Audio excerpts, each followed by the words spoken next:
10 strange and forgotten GM muscle cars you didn't know existed.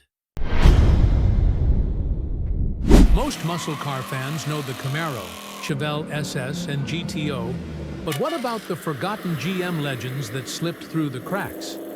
In this episode, we're uncovering 10 of the strangest, rarest, and most underrated GM muscle cars ever built.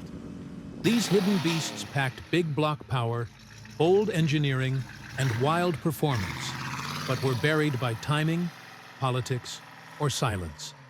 Have you ever seen one in the wild? Maybe even driven one?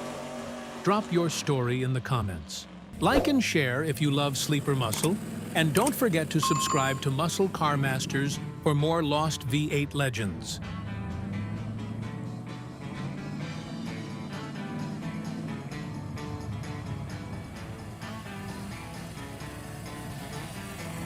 (1972) Motion Performance Vega Phase III 454. In the smog-choked twilight of the muscle car era, one name stood defiant: Motion Performance. While the rest of Detroit bowed to regulations, Joel Rosen and his team took a humble Chevy Vega and created one of the most outrageous street machines of all time. Weighing just over 2,200 pounds, the Vega was never built for speed, but motion crammed in a fire-breathing LS6 454 cubic-inch V8, the same engine that powered the Chevelle SS. With over 500 horsepower and 500 pound-feet of torque, it transformed the lightweight Vega into a straight-line monster capable of 0 to 60 in under 4 seconds and quarter-mile runs in the low 9s. This wasn't a backyard swap. Motion offered full Phase III builds, M22 rock crusher transmissions, 12-bolt rear ends, performance suspensions, and their signature stripe kits. Each car came with a written guarantee: 11 second times or your money back. But the EPA wasn't amused. After only a few were built, the government stepped in and shut it down, making these Vegas some of the rarest and most feared muscle machines of all time. A Vega that could outrun Corvettes and HEMIs. And this was just the tip of the iceberg. Stay locked in, because what's coming next will blow the doors off everything you thought you knew about GM muscle. 1981 Yenko Turbo Z Camaro. By 1981, the Camaro Z28 was a shadow of its former self, strangled by emissions, saddled with weight, and neutered to just 175 horsepower. But Don Yenko, the legendary performance dealer who terrorized the 60s with COPO Camaros, wasn't done yet. In one final act of rebellion, Yenko partnered with Turbo International to breathe life back into the Z28, creating the ultra-rare 1981 Yenko Turbo Z. Unlike his earlier big block monsters, this car was a calculated strike against the emissions era, fitted with a 350 cubic-inch L39 V8 and a blow-through turbocharger system pushing 7 psi of boost. The result? Estimated 275 to 300 horsepower, enough to drop quarter-mile times into the 14.5-second range. A massive leap over the stock Z28. But it wasn't just about numbers. Stage 1 models received performance carburetors and subtle trim, while Stage 2 variants got widened tires, stiffer suspension, and tighter gearing for true canyon-carving attitude. The upgrades weren't factory-sanctioned, so Yenko worked around GM, selling these cars through his own network, just like he did in the muscle car heyday. Only 19 were ever built, 16 Stage 1, 3 Stage 2, making this one of the rarest Camaros in history. And sadly, it was the final Yenko-built Camaro before his dealership closed in 1982. For a generation raised on raw V8 thunder, the Yenko Turbo Z was a last gasp of rebellion in a regulated era. And what came next? Let's just say, this war wasn't over yet. 1977 Pontiac Can Am. If you blinked in 1977, you probably missed it. The Pontiac Can Am was one of the boldest muscle cars of the late Colonnade era, a last gasp of performance disguised as a mid-size coupe. Based on the Pontiac Le Mans Sport Coupe, the Can Am was a one-year-only special edition that combined NASCAR styling cues with real street muscle. Each car wore bold white paint with wild orange-red racing stripes, color-matched rally wheels, a rear deck spoiler, and most notably, a Trans Am-style shaker hood scoop, functional and aggressive. Under that scoop, a Pontiac 400 cubic inch V8, specifically the TA 6.6, code W-30, making around 200 to 220 horsepower and 320 pound-feet of torque. Buyers in California or with special orders could opt for the legendary 455 cubic inch big block, though emissions regulations neutered its punch by then. Still, the Can Am offered genuine muscle, 0 to 60 in the tens and quarter-mile times in the high 17-second range, all wrapped in a Le Mans body that had more bite than anyone expected. Pontiac originally planned to build 5,000 to 10,000 Can Ams, but production stopped abruptly at 1,377 units. Why? A key part of the shaker hood mold broke at the supplier, and Pontiac, already battling slowing sales, decided not to fix it. Just like that, this future classic was gone. It had the looks of a Trans Am, the torques of a muscle machine, and the soul of a street racer. But it was born under a bad moon. Stick around, because some of GM's rarest beasts are still ahead.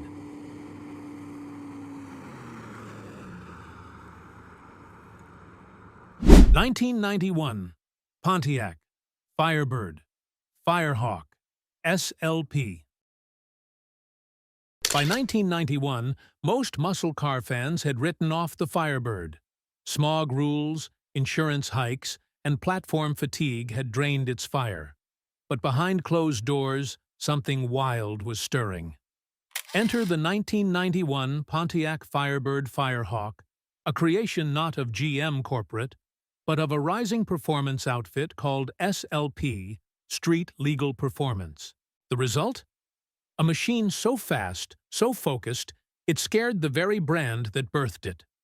Starting with the humble Firebird formula, SLP tore it down and rebuilt it for war. At its heart was a heavily modified 350 cubic inch L98 V8, upgraded with ported aluminum heads, forged pistons, a revised intake, and a free-flowing exhaust system. Output jumped to a fierce 360 horsepower and 390 pound-feet of torque, mated to a 6-speed manual transmission lifted straight from the Corvette ZR1. The Firehawk could sprint from 0 to 60 in just 4.6 seconds and reach a top speed of 160 miles per hour. Blistering numbers in the early 90s. But it didn't stop there. Ferrari F40 Spec 4-piston Brembo brakes, a Dana 44 rear, and 275 width tires gave it track-ready handling and stopping power that embarrassed stock Corvettes. Yet GM never officially acknowledged it. Only 25 were built, sold quietly through select dealers, with no factory advertising. Why? Because the Firehawk was faster than the Corvette, and in GM's world, that was forbidden. This wasn't just a car. It was a secret rebellion on wheels. 1970 Monte Carlo SS 454. When Chevrolet introduced the Monte Carlo in 1970, it was billed as a personal luxury coupe, a gentleman's cruiser draped in chrome and vinyl. But dig a little deeper, and you'll find one of the most underrated big block brutes of the muscle car era, the Monte Carlo SS 454. This wasn't just a luxury two-door with plush seats. It was a street brawler hiding behind a formal grille and restrained sheet metal. Available only as the RPO Z20 option, the SS 454 packed the formidable LS5 454 cubic inch V8. producing 360 horsepower and a staggering 500 pound-feet of torque. That torque came in low and hit hard, launching the 4,000-pound Monte Carlo from 0 to 60 in just over 6 seconds, with quarter-mile times around 14.5 seconds. Numbers that could easily embarrass a GTO, Cutlass 442, or Roadrunner at the stoplight. All SS models came equipped with the bulletproof TH400 turbo-hydromatic transmission, heavy-duty suspension, and power front disc brakes. While it didn't wear flashy stripes or scream performance, a keen eye would catch the discreet SS 454 badging, blacked-out grille, and rally wheels. It was a sleeper in a tuxedo, built for those who wanted muscle without the youthful flash. Only around 3,800 units were produced in 1970, making it both rare and collectible today. This wasn't just a Monte Carlo. It was Chevrolet's velvet-gloved hammer. Stick around, because the deeper we dig, the wilder these forgotten GM muscle cars get.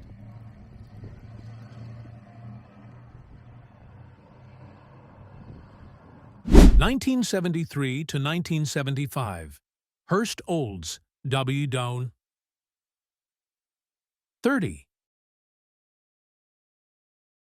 By the early 70s, the muscle car era was limping toward the finish line.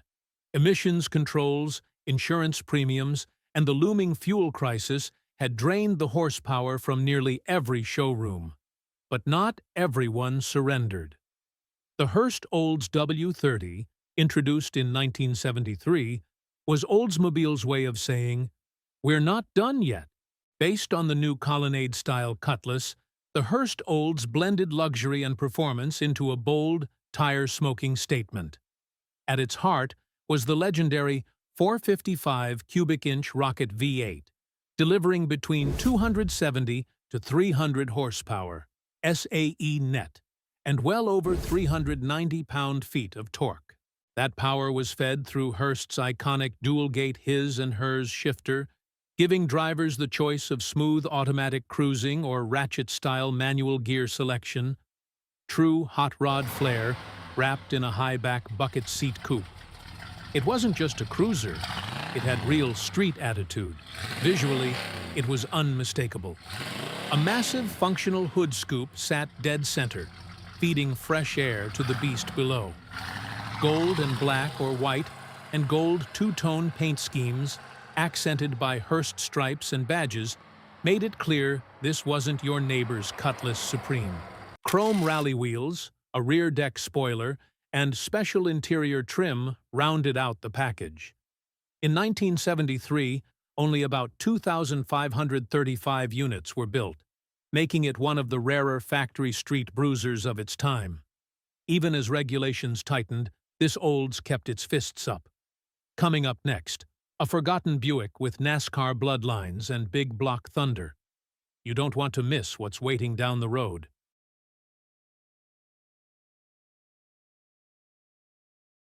(1974) Buick Century, Gran Sport Stage 1.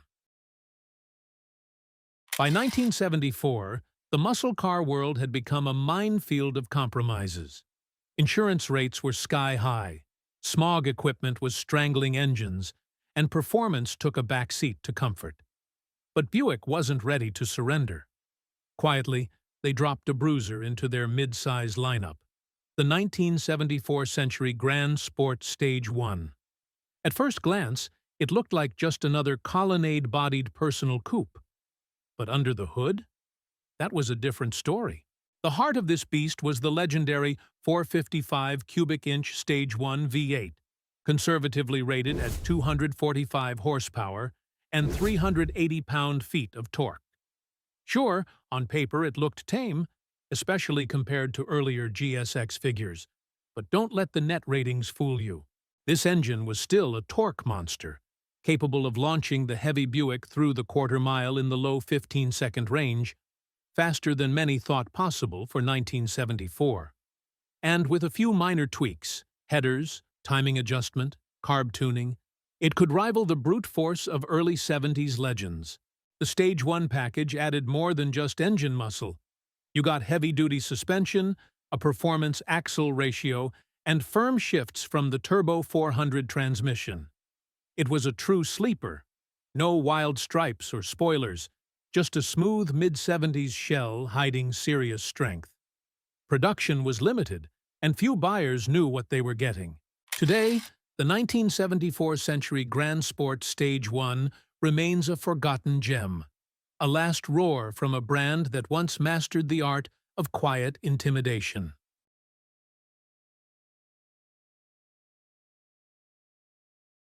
(1973) Chevelle Laguna 454. Before it became a NASCAR icon, the Chevrolet Laguna was quietly building a name for itself as a sleeper with serious bite. In 1973, as Chevrolet transitioned the Chevelle into its colonnade body phase, the Laguna nameplate replaced the Malibu as the upscale model. But what many don't realize is that the 1973 Chevelle Laguna, specifically with the 454 LS4 V8 option, was a legitimate street brawler dressed in business attire. Under the hood sat the 454 cubic inch LS4 big block, pushing out 245 horsepower net and a healthy 380 pound-feet of torque. While those numbers were modest on paper due to tightening emissions rules and SAE net recalibration, real-world performance told a different story. With the right gearing and the proven Turbo 400 automatic, the Laguna could run quarter miles in the low 15s. Not bad for a car loaded with air conditioning and full trim.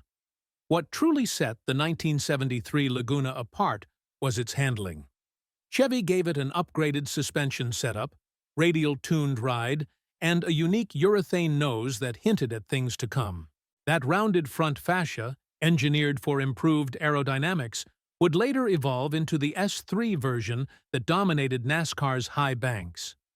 Rarely ordered with the 454, the 1973 Laguna 454 is one of those cars that flew under the radar, but not for lack of ability. It was refined muscle, a heavyweight that could hustle, and a direct bridge between showroom floor and racing glory. Up next, a Pontiac so big it had to be feared, not just admired.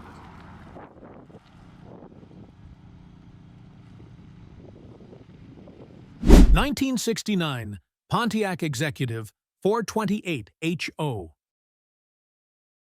Say Pontiac Executive to most car fans today, and you'll get blank stares. But in 1969, hidden within Pontiac's full-size lineup, there was a rare beast lurking beneath the chrome and formality. Enter the 1969 Pontiac Executive 428, high output. A forgotten land missile that could run with the best muscle cars of its time, all while looking like your boss's daily driver. Slotted between the Catalina and the Bonneville, the Executive was meant to be a more affordable, full-size luxury cruiser. But ticking the right boxes on the order sheet unlocked a secret. The 428 cubic inch HOV8, the same mill found in the Grand Prix SJ and optioned in the GTO. This high-compression big block churned out a massive 390 horsepower and 465 pound-feet of torque, launching the Executive from 0 to 60 in around 6.5 seconds.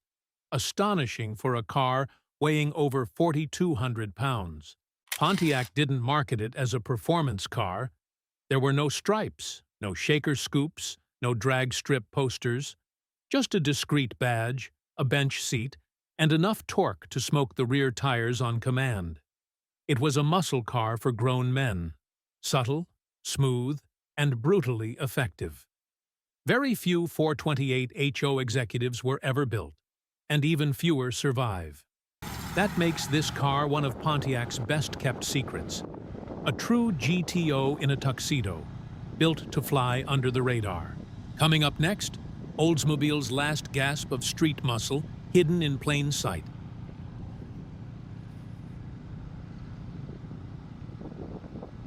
(1977) Oldsmobile 442, Calais W-30. By 1977, the golden era of muscle was all but over. Federal emissions regulations, soaring insurance rates, and shifting consumer tastes had taken their toll. But Oldsmobile wasn't quite ready to give up. Hidden within the sleek bodylines of the Cutlass Calais coupe, the 1977 Oldsmobile 442 W-30 was a quiet assassin. One last punch from a nameplate that once roared. This wasn't the tire-shredding 442 of 1968 or the W-30 rocket from 1970, but don't dismiss it too quickly. Beneath the hood was a torquey 403 cubic-inch L80 V8, delivering 185 horsepower and 320 pound-feet of torque.